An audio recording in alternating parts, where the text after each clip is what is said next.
बिहार के चुनाव का विश्लेषण होता रहेगा और मीडिया से लेकर के सार्वजनिक जगहों पर, सोशल मीडिया से लेकर के आम बातचीत में जो भी राजनीतिक समझ रखता है वो इस बात को लेकर के राय मशवरा कर रहा है कि इस चुनाव का नतीजा आया कैसे।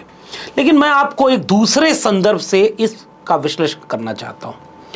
साल 2025 में बिहार का चुनाव हुआ था और 2025 को आरएसएस अपने स्थापना के 100वें वर्ष का जश्न मना रहा है और राष्ट्रीय स्वयंसेवक संघ यानी आरएसएस के जश्न में सबसे बड़ा जश्न बिहार का चुनाव एनडीए और खासकर बीजेपी के जीत जाने से बेहतर क्या होगा।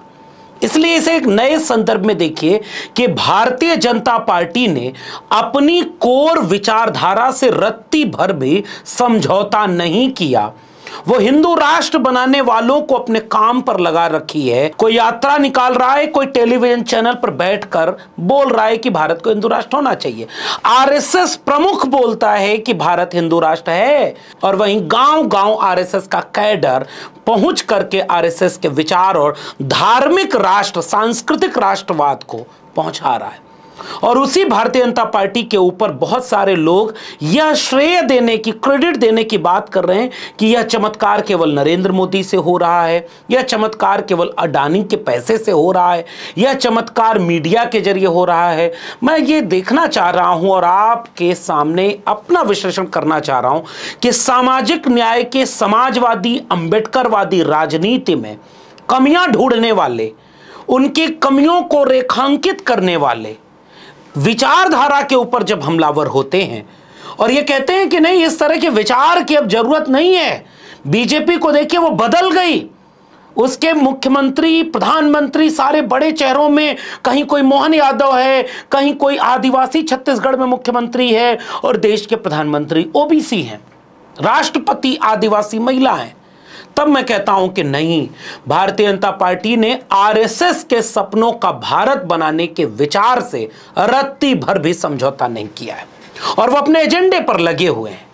अगर राष्ट्रीय जनता दल बिहार में चुनाव हार जाता है, कम्युनिस्ट पार्टियों में भारतीय कम्युनिस्ट पार्टी मार्क्सवादी लेनिनवादी माले 12 एमएलए से 2 एमएलए पर आ जाती है, कांग्रेस पार्टी बुरा प्रदर्शन करते जाती है। अभी तो समाजवादी पार्टी ने 37 सांसद जीत लिए। कल को अगर समाजवादी पार्टी, हालांकि उत्तर प्रदेश की राजनीति बिल्कुल अलग है, वहां का पीडीए बिल्कुल तैयार है भाजपा को सबक सिखाने के लिए, लेकिन बिहार में भी तो तैयार थे लोग। मान लीजिए भारतीय जनता पार्टी ने ऐसे ही कोशिशों से यूपी में हरा दिया तो बहुत सारे लोग जैसे तेजस्वी यादव को कहेंगे कि सामाजिक न्याय की राजनीति उनकी है नहीं, वहां तो एमवाई है, अखिलेश यादव का पीडीए भी फेल हो गया। उन लोगों को मैं कहना चाहता हूं कि वैचारिक लड़ाई इस देश की सबसे बुनियादी लड़ाई है, क्योंकि अगर आरजेडी के 2 प्रवक्ताओं के ऊपर जब हमला शुरू हुआ तो मैंने अलग से उसकी वीडियो बना करके इसका विश्लेषण किया। हमलावर सारे लोग मनुस्मृति वाले थे, आरएसएस वाले थे। उन्हें मौका मिल गया था कि 2 प्रवक्ताओं की भाषा पर हमला, उनको बदतमीजी करता हुआ दिखाना, उनके वो वीडियोस शेयर करना काट काट के छोटे छोटे, जिनमें दिखे कि वो अभद्र, कोट अनकोट अभद्र नजर आ रही हो और उसके बहाने उनको नीलचट्टा, भीमटा या सामाजिक न्याय के विचार पर हमला करना। इसलिए मैं कह रहा हूं कि यह एक वैचारिक लड़ाई है। वैचारिक लड़ाई में जैसे ही कोई सामाजिक न्याय की बात करने वाला समाजवादी खेमा हारेगा तो लोग उसकी कमियां ढूंढेंगे, लेकिन वो ये कहेंगे कि नहीं, अब इस विचार की जरूरत नहीं, अब इनको दूसरे ढंग से राजनीति करनी चाहिए। उन्हें भारतीय जनता पार्टी से सबक लेना चाहिए। भारतीय जनता पार्टी समावेशी हो गई है, ये झूठ है। भारतीय जनता पार्टी ने अपने विचार से रत्ती भर भी समझौता नहीं किया। मिसाल के तौर पर अपनी स्क्रीन पर देखते जाइए, ये एक बागेश्वर धाम का 26-27 साल का लड़का पंडित धीरेन्द्र शास्त्री अपना नाम बताता है। बचपन में झाड़ फूंक ओझैती किया करता था। सेनापति जी से जरा बात करवाइए ना हमारी।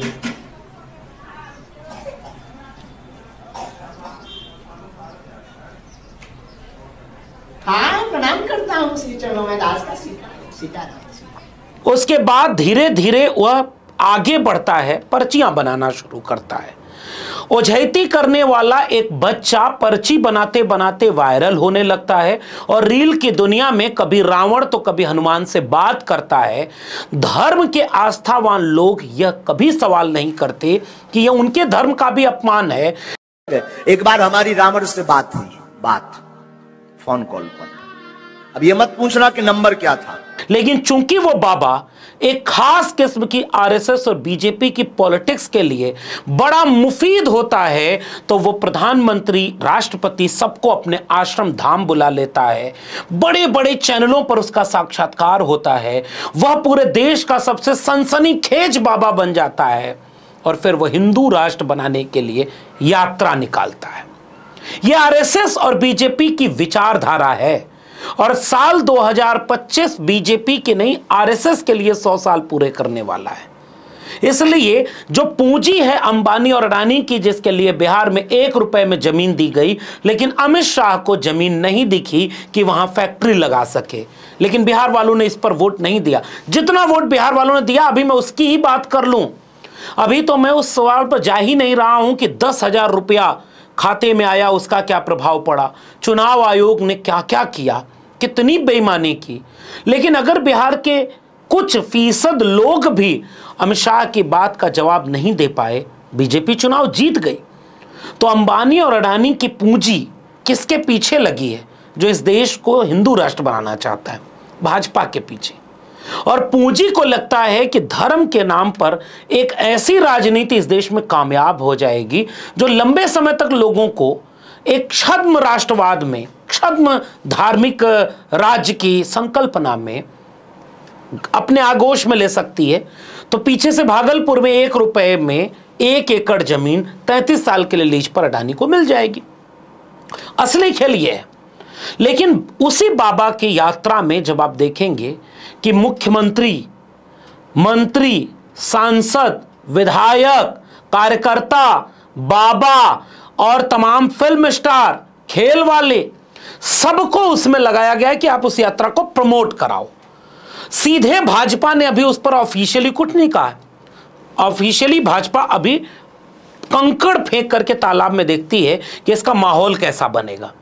बाबा हिट कर जाएगा तो फिर एक दिन प्रधानमंत्री फिर उससे मंच साझा करेंगे और कहेंगे मेरे छोटे भाई ने कमाल कर दिया, इस देश को हिंदू राष्ट्र बनाने में हमारा काम आसान कर दिया।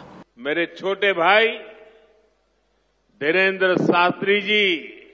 अगर लगेगा कि नहीं बात बनी तो बीजेपी ऑफिशियली इससे दूर रहेगी। बीजेपी ने रत्ती भर भी अपने विचारधारा से समझौता किया क्या? बीजेपी को हिंदू राष्ट्र बनाना था तो शाखाएं घर घर खोली, देश भर के विश्वविद्यालयों में प्रोफेसरों का अपॉइंटमेंट कर दिया।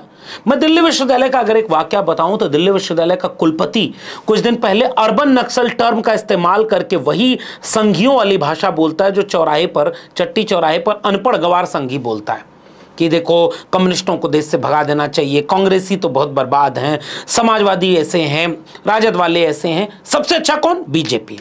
क्योंकि इनके कोई चेहरे नहीं है। जब हम अर्बन नक्सल की बात करते हैं, ये विश्वविद्यालयों में प्रोफेसर भी हो सकते हैं, ये डॉक्टर्स भी हो सकते हैं, ये कर्मचारी भी हो सकते हैं, न जाने किस रूप में आपको ये मिल जाएं। और बाकी जो सवाल करे सब अर्बन नक्सल, खालिस्तानी, पाकिस्तानी, ये वाली भाषा आरएसएस वाली दिल्ली विश्वविद्यालय का कुलपति बोलता है। क्या आपने अर्बन नक्सल देखे? क्या आपने, मैं आप सबसे पूछ, क्या अर्बन नक्सल देखे? तो मैं कहता हूं मैंने देखे।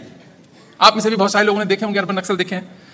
तो मत जाओ उनकी बातों पर, मत जाओ उनकी बातों पर, मत जाओ उनकी मासूमियत पर, मत जाओ उनके तर्कों पर। याद रखो ये देश के हित के साथ समझौता किए बैठे हैं। इनके कोई तर्क का कोई मतलब नहीं है, क्योंकि ये देश के हितों के साथ समझौता किए बैठे हैं। ये समर्पण नहीं करेंगे।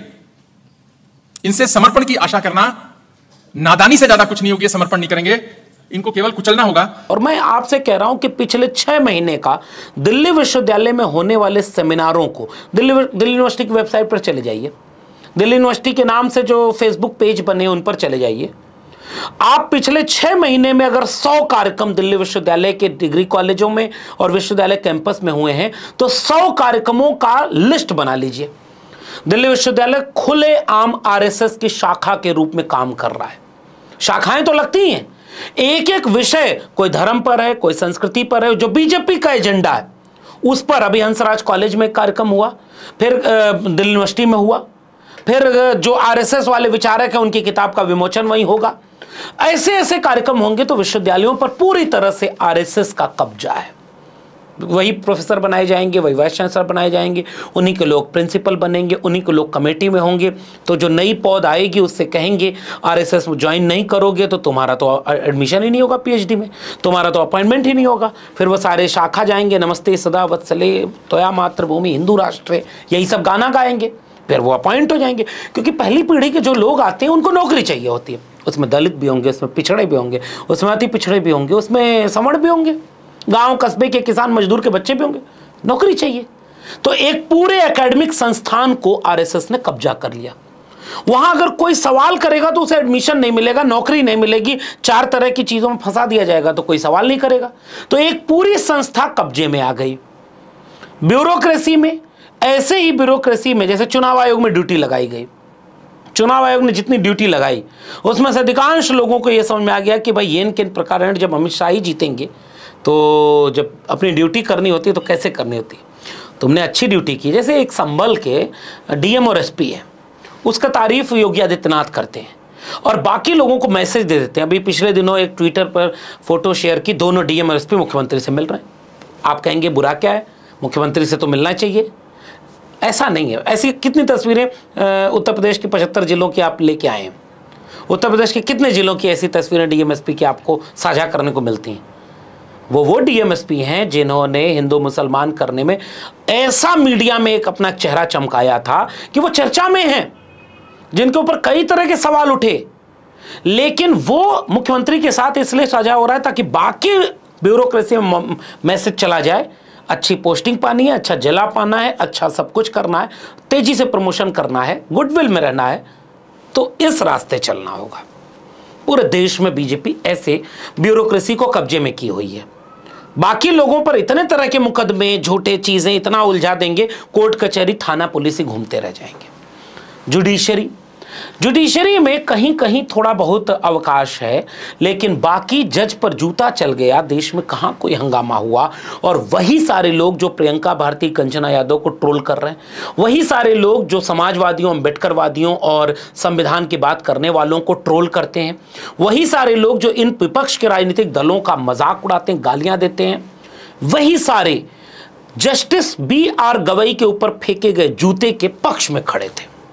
ये बीजेपी ने किया और किसी जज की हिम्मत नहीं हुई कि एक बयान दे दे कि सुप्रीम कोर्ट के चीफ जस्टिस के ऊपर जूता मारा गया। कम से कम निंदा तो करो। चलो जस्टिस गवई ने छोड़ दिया कि नहीं इस पर कोई कार्रवाई ना हो, छोड़ देते हैं इसको, बाकी किसी ने बात कही।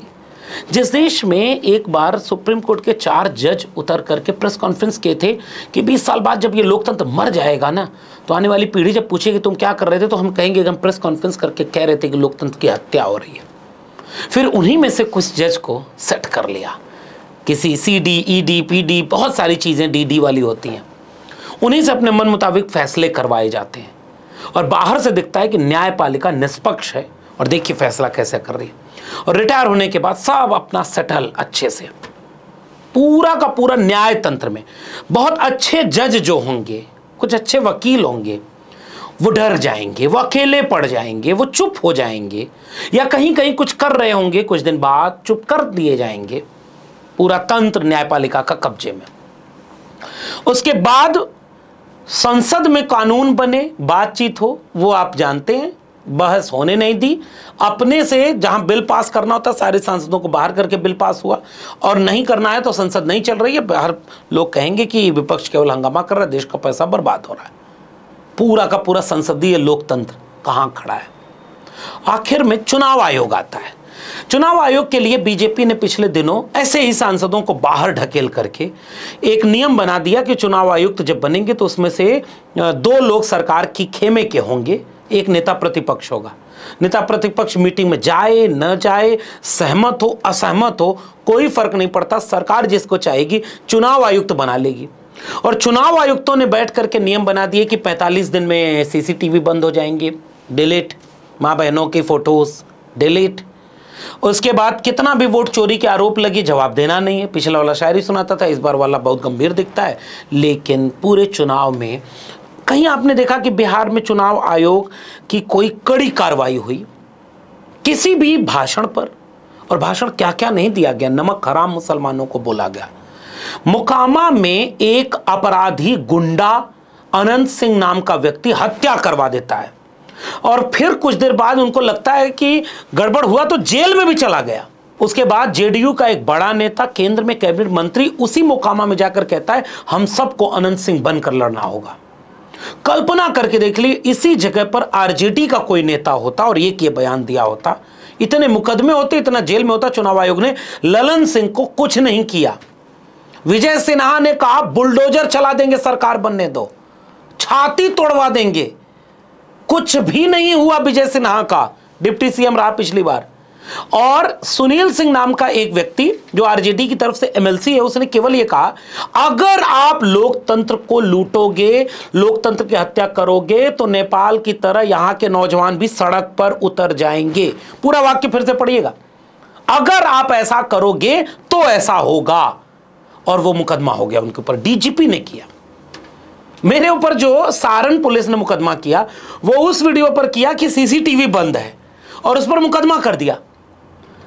उस तरह की वीडियो जाने कितने लोगों ने बनाई। हमने जो शेयर की उस पर लिख गया कई घंटे से बंद था, पुलिस करीब 2 मिनट बंद था। बंद तो था ना, तो मुकदमा कर दिए। और वो जो बंद हुआ, कितना कुछ हुआ, उस पर चुनाव आयोग ने कुछ नहीं किया।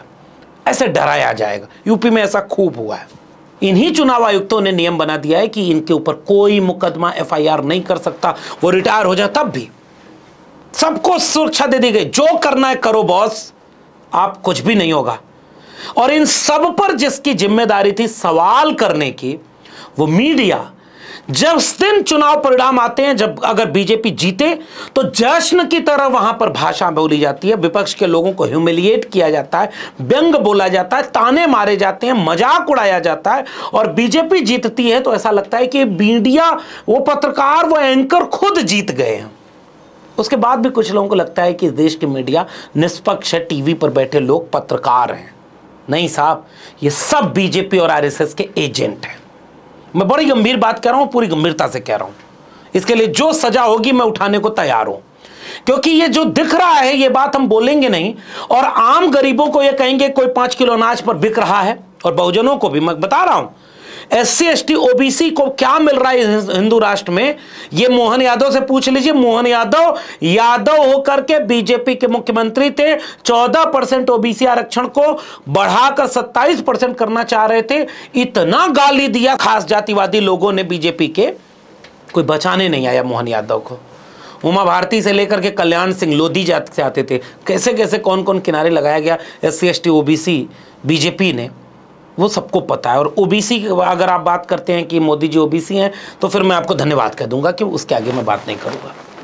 उसके बाद भी अगर आपको लगे कि बीजेपी कोई बड़ा तीर मार रही है, दिल जीत रही, नहीं साहब, लोकतंत्र को लूट रही है, आपकी आंखों के सामने लूट रही है। आपको लगता है कि नहीं 10,000 रुपए से वोट पड़ गया, पड़ा होगा कुछ परसेंट। आपको लगता है कि ईवीएम लूट ली गई, लूटी गई होगी, झूठ होगा, धोखा होगा, वो भी कुछ परसेंट। आपको लगता है कि यादव गुंडाई करता है, यादवों का गाना बन गया, ठीक बात है, कई जगह पर उन्होंने गलतियां की।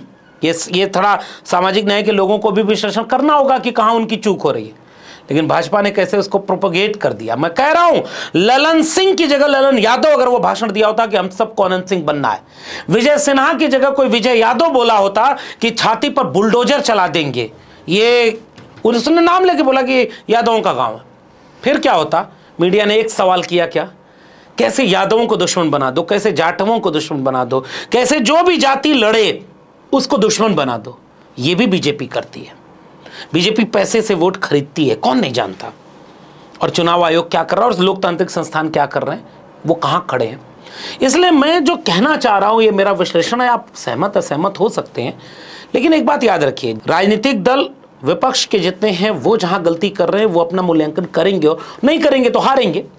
लेकिन जो लोग ये समझते हैं कि भारतीय जनता पार्टी अपने विचारधारा से समझौता करके सबका साथ सबका विकास वाली होती जा रही है, नहीं साहब, उसने चुनाव जीतने के लिए मीडिया, चुनाव आयोग, ब्यूरोक्रेसी, जुडिशरी, विश्वविद्यालय और कर्मचारी, अधिकारी, हर जगह आरएसएस बीजेपी के लोग बिठा रखे हैं और जो हैं उनको अपना बना लिया है। फिर अंबानी अडानी का पैसा पीछे से आता ही है और उसके बाद जितनी बेईमानी जिस भी तरह की होती है वो होती है। लेकिन सब चूंकि मिले होते हैं तो सब ये दिखाते हैं कि जनतंत्र की जीत है, जनता की जीत है। और आपको भी लगता है कि चुनाव हार रहे हो तो बौखलाहट में ये सब बोल रहे होगे। अगर ऐसा लगता है तो फिर ठीक है। असल में बीजेपी अपने विचारधारा को पूरे देश पर थोप रही है। एक चुनाव हारने जीतने का सवाल बचा ही नहीं, ये लोकतंत्र और संविधान का सवाल है। और ये जो बागेश्वर धाम वाला पंडित धीरेन्द्र शास्त्री है, ये इसका सबसे बड़ा झंडा लेकर के आगे आगे चल रहा है। आज वृंदावन में इसकी यात्रा खत्म हुई है और आपको लग रहा होगा कि मैं झूठे ही चर्चा कर रहा हूं, इतना तो देश में चर्चा नहीं हो रही है। क्यों नहीं हो रही पता है? क्योंकि अंदर अंदर ऐसी कई यात्राओं की तैयारी हो चुकी है। ऐसी यात्राएं हिंदू राष्ट्र बनाने के नाम पर निकलेंगी, उसमें भाजपा के लोग शामिल होंगे और उनको बहुत बड़े ताकत के साथ पूरा व्यवस्था सरेंडर कर देगा। पुलिस व्यवस्था, डीएम, मंत्री, विधायक, सांसद सब सरेंडर। और वो बाबा खुद जब बीमार पड़ेगा तो थर्मामीटर लगाकर लेटा हुआ है और दवाई खा रहा होगा। और उसकी एक वीडियो वायरल थी कि कैंसर का इलाज कर रहा था, गौमूत्र में हल्दी ये करके वो करके पीस लो, कैंसर सही हो जाएगा। मदर को कैंसर है। क्या नाम है उनका? आप अपने घर पर जो है 11 दिन की अखंड ज्योति जलाएं, 50 ग्राम देसी गाय के गौमूत्र में 2 खड़ी हल्दी की गांठ पीस करके मिला करके रोगी को पिलाएं, लाभ 100% होगा। आशीर्वाद। इस देश पर सबसे बड़ा खतरा यहां है। शिक्षा बर्बाद, बेरोजगारी सबसे ज्यादा, पलायन सबसे ज्यादा। कुछ रुपए दे दो सरकार चुनाव के पहले और चुनाव जीत जाओ। फ्री बीज कहकर के अपमानित करने वाले आज फ्री देकर के पैसा, उनको जो जिस तरह से कुर्सी मिलेगी वो लेंगे। और मीडिया में पत्रकार बनाकर, वरिष्ठ पत्रकार, राजनीतिक विश्लेषक बनाकर बहुत सारे लोगों को उन्होंने बिठा रखा है। सोशल मीडिया पर ट्रोलर बिठा रखे। वो आपकी कमियां खोजेंगे, वो आपको ट्रोल करेंगे। वो किसी लक्ष्मण यादव को ट्रोल करेंगे, प्रियंका भारती को ट्रोल करेंगे, सारिका पासवान को ट्रोल करेंगे, कंचना यादव को ट्रोल करेंगे, वो किसी अखिलेश यादव, तेजस्वी को ट्रोल करेंगे। अब वो ट्रोल करने जाएंगे ममता बनर्जी को, कुछ दिन पहले हेमंत सोरेन को ट्रोल कर रहे थे। सबको ट्रोल करेंगे और आपके हर तर्क को निरुत्तर करके कहेंगे जनतंत्र की जीत है। लेकिन असल में ये तंत्र की जीत है, जन हार रहा है। और उसमें भी सबसे बुरी हार हारेगा। अगर ये देश हिंदू राष्ट्र की दिशा में, आरएसएस के विचार की दिशा में चला गया तो इस देश का दलित, पिछड़ा, अति पिछड़ा हारेगा, जिसको आज बीजेपी इस मुगालते में खुश कर दी है कि तुमको यादवों की गुंडई से बचा लिया हमने, ललन सिंह की गुंडई से कौन बचाएगा।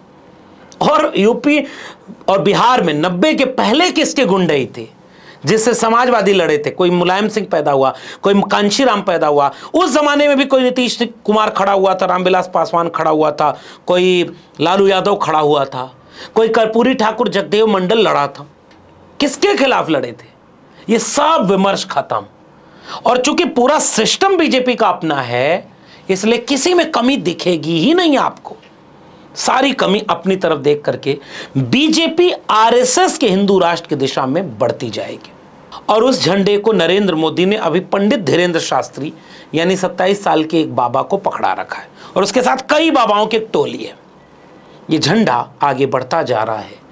इस झंडे के साथ जो आगे बढ़ रहा है उसे अगर इस देश के सामान्य लोग पहचान पा रहे हो, राजनीतिक दल पहचान पा रहे हो, सामाजिक कार्यकर्ता पहचान पा रहे हो, तो समय रहते पहचान लें। अन्यथा इस झंडे में क्या क्या है, जितना लंबा फैलता जाएगा ये देश बदलता जाएगा। फिर ये न कहना किसी ने बताया नहीं। धन्यवाद।